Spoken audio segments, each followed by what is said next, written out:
Sarah had always dreamed of living in Japan. She had visited once during college, and ever since, she had wanted to come back, not just as a tourist, but to live there. So when she got a teaching job in Tokyo, she packed up her life in the U.S. and left everything behind. Finding an apartment was harder than she expected. Tokyo was expensive, and most landlords preferred renting to locals. But after weeks of searching, she finally found a place that fit her budget.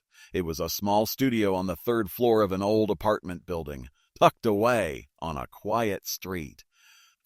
The building was old, faded wallpaper in the hallways, creaky wooden floors, but it was safe. Or at least that's what she thought. For the first few weeks, everything was fine. She settled into her new job, made a few friends, and spent her weekends exploring the city. The apartment was tiny but cozy, and she was proud of it.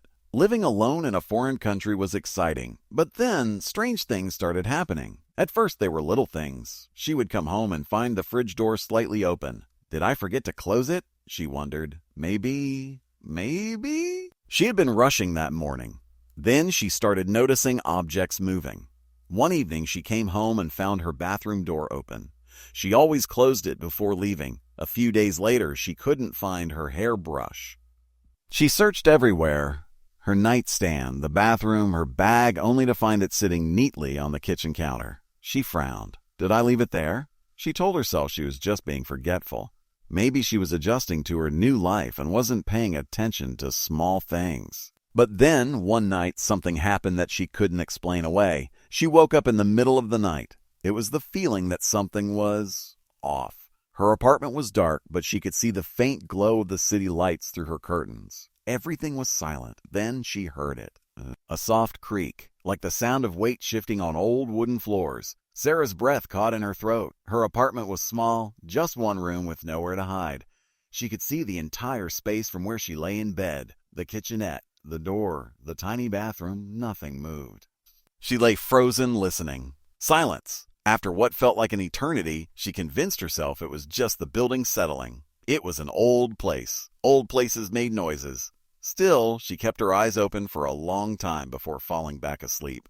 The next day at work, she told her coworker Yuki about it, laughing nervously. Yuki, however, didn't laugh. Instead, she asked, "You live alone, right?" Sarah nodded. "Yeah. Why?" Yuki hesitated. "Just be careful. Sometimes in old buildings, people find ways to hide." Sarah shivered.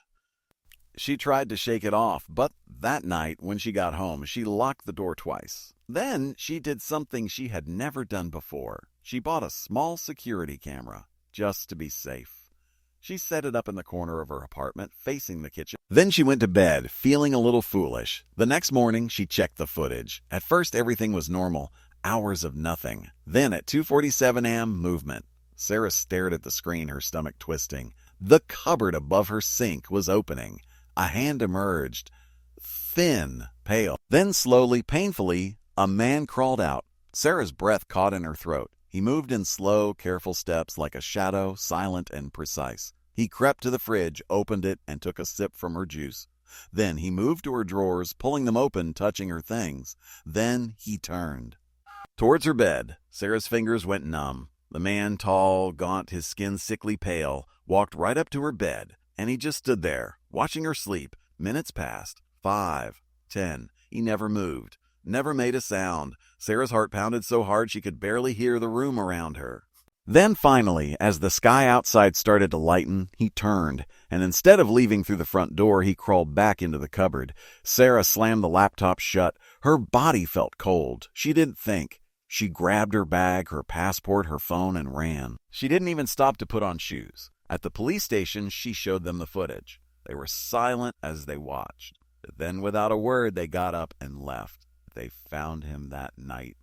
When they opened the cupboard, he was still there, huddled in the dark, living in her apartment. For how long? Nobody knew. They arrested him. He was homeless, had been sneaking into the building for months, slipping into empty apartments when people were at work. But Sarah's apartment, he had been living there, watching her, coming out only when she was gone or asleep. She never set foot in that building again. She broke her lease, moved into a hotel, and eventually left Japan altogether. But even now, years later, she still wakes up in the middle of the night, feeling like someone is watching her. And sometimes When she opens a cupboard, she hesitates because now she knows what might be inside.